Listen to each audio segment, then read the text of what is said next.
ఈ దేవత నాది, ఈ దేవుడు నాది అని మనుషులందరూ కూడా తమను తాము విభజించుకుంటూ వీడిపోతూ వెళ్ళిపోయి నా దేవుడు గొప్పవాడు, నీ దేవుడు చిన్నవాడు, నా దేవుడు గొప్పవాడు, నీ దేవుడు అల్పుడు అని చెప్పుకుంటూ గోడలు కట్టుకుంటూ వెళ్ళిపోతూ ఉన్నారు. గురువు ఏం చేస్తాడండి? అందరిలో ఉన్న దైవాన్ని ఎందుపరిచి గోడలన్నీ కూల్చేసి వంతెనలు నిర్మిస్తాడు. గోడ ఏం చేస్తుందండి? ఇద్దరిని విడగొడుతుంది. వంతెన ఏం చేస్తుందండి? రెండు ఊళ్ళను కలిపేస్తుంది. కలుపునదే ధర్మం, సనాతన ధర్మం కలుపుతుంది. కలుపునదే ధర్మం, విడదీనది కాదు అని గురుదేవులు అంటారు.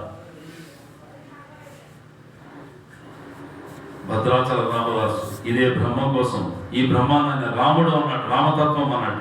ఆయనే ఉన్నాడు, గుడిలో రామమయం అని పాడాడు ఆయన.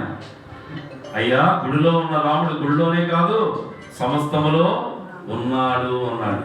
ఏమన్నాడండి? అంతా రామమయం. నాతో పాటు ముక్తగంటతో పాడండి, చెవులు వచ్చేసాం హుషారుగా. అంతా రామమయం, ఈ జగమంతా రామమయం, అంతా రామమయం, ఈ జగమంతా రామమయం.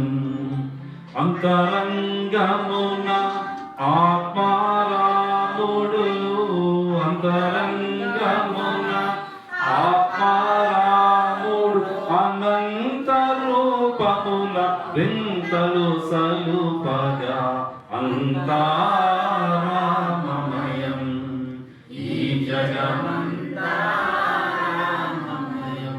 అయ్యా, నా అంతరంగంలో ఉన్న ఆత్మారాముడే ఇందరి రూపాలుగా ఉండి వింతలు చేస్తూ ఉన్నాడు, మహిమలు చేస్తూ ఉన్నాడు. చరాచర జగత్తంతా నా రాముడే తప్పితే రెండవది లేదు.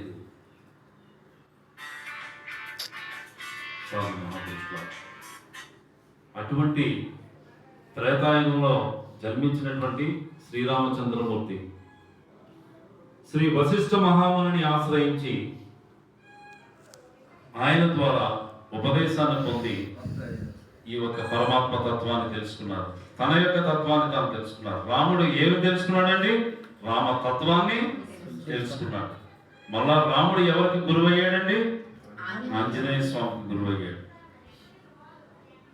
అటువంటి ఆంజనేయ స్వామి తన గురువు అయినటువంటి శ్రీరామచంద్రమూర్తి యొక్క పాదాల చెంత ఉంటూ ఆ పాదాలకి సేవ చేస్తూ ఉంటే శ్రీరామచంద్రమూర్తి అడిగారట, ఆంజనేయ, జ్ఞానము బాగా బోధపడిందా? ప్రభు, దివ్యముగా బోధపడింది. ఏం బోధపడిందో చెప్తావా అన్నారట. ఏమన్నారండి? ఏం బోధపడిందో చెప్తావా అంటే అప్పుడు ఆంజనేయ స్వామి అన్నాడట, స్వామి, నేనే గాని ఈ దేహమైతే నేను మీకు దాసుడనై ఉంటాను. నేను మీకు దాసుడనై ఉంటాను. నేనే గాని జీవుణ్ణి అయితే నేను మీ అంశమై ఉంటాను. నేను మీ అంశమై ఉంటాను. నేనే గాని ఆత్మనైతే మీకు నాకు భేదమే లేదంటాను. మీలో ఉన్న ఆత్మ నాలో ఉన్న ఆత్మ ఒక్కటే. మీలో ఉన్న తత్వము నాలో ఉన్న తత్వం ఒకటే అనగానే సాధారణంగా భక్తుడు ఆనంద బాష్పాలు రాల్చడం మనం చూస్తాం. కానీ ఇక్కడ భగవంతునికే ఆనంద బాష్పాలు వచ్చాయట. కంటి నీరు ధారగా ప్రవహించిందట శ్రీరామచంద్రమూర్తికి. ఎందుకండి?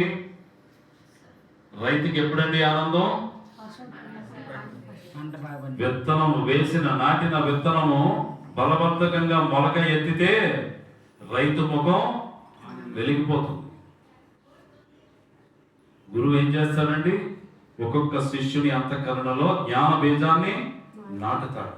ఆ జ్ఞాన బీజము బలవర్ధకంగా మొలకెత్తింది అనుకోండి ఆంజనేయ స్వామిలాగా, అప్పుడు గురువు పొంగిపోతాడు, సంతోషిస్తాడు, సభాషా ఆయన అంటాడు.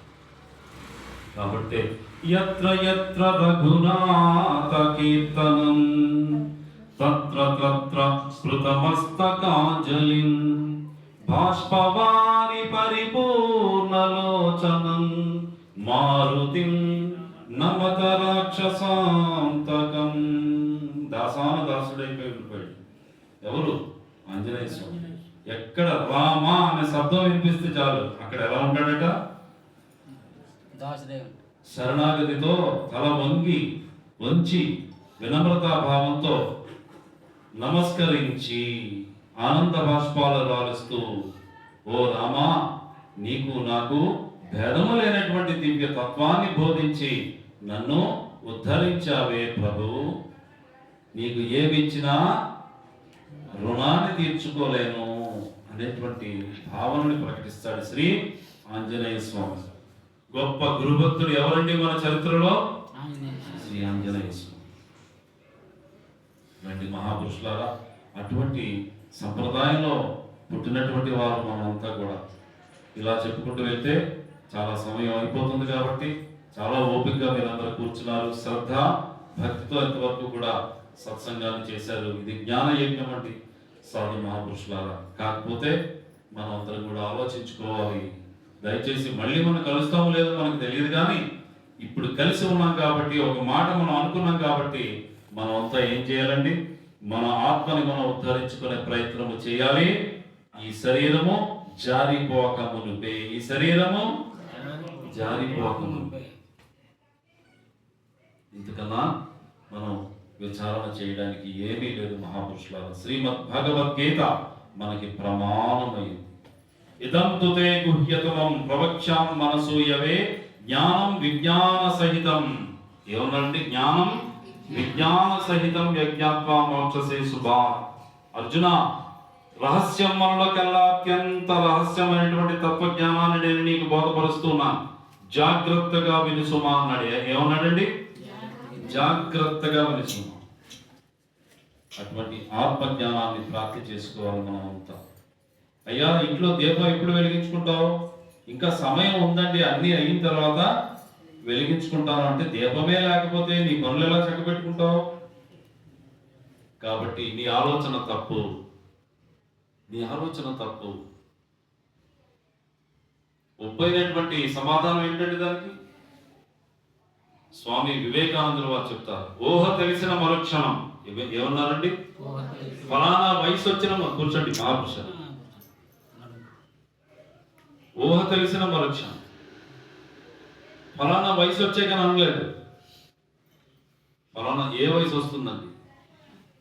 ఫలానా వయసు నాకు వస్తుందని ఎవరికైనా గ్యారంటీ ఉందండి? జరిగిన తర్వాత మనకు తెలుస్తుంది, కానీ జరగబోయేది మనకు తెలుసా? తెలియదు. కాబట్టి స్వామీజీ ఏమన్నారంటే, వివేకానందులు వారు, స్వామి వివేకానందులు మీ అందరికీ తెలిసినటువంటి వారు, గొప్ప భారతీయుడు, గొప్ప ఋషి. ఊహ తెలిసిన మరుక్షణం గురువుని ఆశ్రయించి నిన్ను నీవు తెలుసుకో, నీ ఆత్మని నీవు ఉద్ధరించుకో. ఆత్మ జ్ఞానాన్ని పొందినటువంటి ప్రతి భారతీయుడు, ప్రతి మానవుడు కూడా కొదమ సింహము వలె సింహ గర్జన చేసి ఈ సమాజంలోకి దూకమన్నాడు. ఎక్కడికి దూకాలంటే? అదేంటి, సింహం అడవిలో కదా ఉంటుంది, సమాజంలో దూకమంటున్నారు ఏంటి మహాత్మా? అడవిలో ఉండే సింహం వేరు, అది మృగము. సమాజంలో తిరగమంటున్న కొదమ సింహం ఏదండి? ఇది జ్ఞానవంతమైనటువంటి సింహం, యథార్థమైన భక్తి తత్వాన్ని ఎరిగినటువంటి సింహం ఇది. ఈ సింహం ఏం చేస్తుందండి? సుఖ దుఃఖాల తాకిడికి గాయాల పాలై ఏడుస్తూ వగరుస్తూ ముక్కుతూ మూలుగుతూ బ్రతుకుతున్నటువంటి మానవునికి జాగరూకతనిచ్చి గొప్ప బలాన్ని కలిగిస్తుందట. సుఖ దుఃఖాల సంసారంలో గొప్పగా జీవించేటటువంటి జీవన విధానాన్ని నేర్పుతుందట. అటువంటి సాధు మహాత్ముడిని కొదమ సింహం వలె సింహ గర్జన చేసి సమాజంలో తోకమన్నాడు. ఎవరండి? స్వామి వివేకానందులు వారు. రండి మహాపురుషులారా, కాలయాపన చేయకుండా మనం తొలుత ప్రవచనం ప్రారంభం ముందర ఒక గేయాన్ని, భజన గేయాన్ని పాడుకున్నాం. ఏం పాడుకున్నామండి? రాధా హృదయ విహారీ సదా సంతనధారి వేద మంగళవాణి. వేదవాణిని వినిపించినటువంటి వాడు ఎవరండి? భగవంతుడు, ఈశ్వరుడు. వేదవాణిని వినిపించాడు. అపౌరుషయం అది, మనుషులెవరు రాసినటువంటిది కాదు. సాక్షాత్ ఈశ్వరుడు అందించినటువంటి వేద జ్ఞానాన్ని, సంపదని ఎవరి కోసం ఇచ్చాడండి? మనందరి కోసం ఇచ్చాడు. మా దయచేసి వినండి తల్లి, ఎవరు డిస్టర్బ్ అవ్వద్దు. మనందరి కోసం ఇచ్చాడు. వేద మంగళవాణి, వేద సారమైనటువంటి గీత జ్ఞాన బోధి. గీతా జ్ఞానాన్ని ఎవరు బోధించారండి? శ్రీకృష్ణ భగవానుడు. ఎవరికి బోధించాడండి? అర్జునుడికి బోధించాడు. అదే ఏక సమయాన ధృతరాష్ట్రునికి బోధించాడు, సంజయునికి కూడా బోధించాడు. 3 చోట్ల 3 క్షేత్రాల్లో ఆయన విసిరినటువంటి విత్తనాలు పడ్డాయి. తల్లి అమ్మ వినండి తల్లి, మీరు కదిలితే నేను మిస్ అయిపోతాను. 3 చోట్ల ఆయన విసిరిన విత్తనాలు పడ్డాయి. ఎక్కడెక్కడ పడ్డాయి? ధృతరాష్ట్రుని చోట్ల పడింది క్షేత్రంలో, సంజయుని క్షేత్రంలో పడింది, అర్జునుని యొక్క క్షేత్రంలో కూడా పడింది. ఎక్కడ బలవర్ధకమైన మొలకెత్తిందండి? గట్టిగా చెప్పండి అన్నమాట. జ్ఞానం ఇచ్చేకి వెళ్ళాడు. మామా జ్ఞానం అర్థమైందా అన్నాడు ధృతరాష్ట్రుడు. ధృతరాష్ట్రుడు ఏమని సమాధానం చెప్పాడండి? నీ జ్ఞానం సంగతి అలా పక్కన పెట్టబోయి ఆ తర్వాత ఆలోచిస్తాం, ముందు నా 9 కుమారులు క్షేమంగా ఉన్నారా లేదా అని. అతని కుమారులు 9 అయినాడు, 105 కాదండి. చెప్పండి పెద్ద ఆయన మీరు. ధృతరాష్ట్ర కొడుకులు ఎంతమంది అండి? 105 కాదు. తమ్ముడు కుమారులు ఏమవుతారు ఆయనకి? కానీ ఆయన లెక్క ఏమేమి వేసుకున్నాడండి? 9 కుమారులు లెక్క వేసుకున్నాడు. మిగతా 5 నాకు సంబంధం లేదన్నాడు. కాబట్టి పరమాత్మ ఏ పక్క నిలబడ్డాడండి? యతో ధర్మస్తతో జయ అన్నది అమ్మ గ్రంథాలు. సాధు మహాపురుషులారు, పరమాత్మ ధర్మం వైపు నిల్చున్నాడు, న్యాయం వైపు నిల్చుంటాడు, తాను న్యాయం చేస్తాడు. తనని ఆశ్రయించి ఉండాలి, తనపైన మనకి పరిపూర్ణ విశ్వాసం ఉండాలి. ఆ తర్వాత సంజయుని దగ్గరికి వెళ్ళాడు. సంజయ జ్ఞానం అర్థమైందా అన్నాడు. ప్రభు జ్ఞానం అర్థమైంది కానీ అన్నాడు ఆయన. ఏంటా కానీ అన్నాడు. నేను బాగా శ్రద్ధగా వింటుంటే ఈ గుడ్డి మహారాజు నన్ను ఏమైనా ఉంచాడా? ఈ తొడంతా పొడి చేసేవాడు దేనికి? సంజయ ఏం జరుగుతుంది అక్కడ?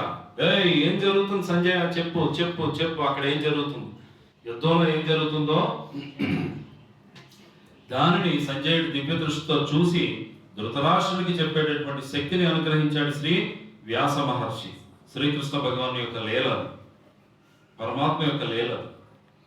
కాబట్టి ఇంటి దగ్గరే గుడ్డి మహారాజు దగ్గర కూర్చొని సంజయుడు ఏం చేస్తున్నాడు? అక్కడ కురుక్షేత్రంలో ఏం జరుగుతుందో అన్ని చూస్తూ మహారాజుకి అన్ని చెప్తూ ఉన్నాడు. అందుకే తొడ పొడి చేశాడు ఏకంగా.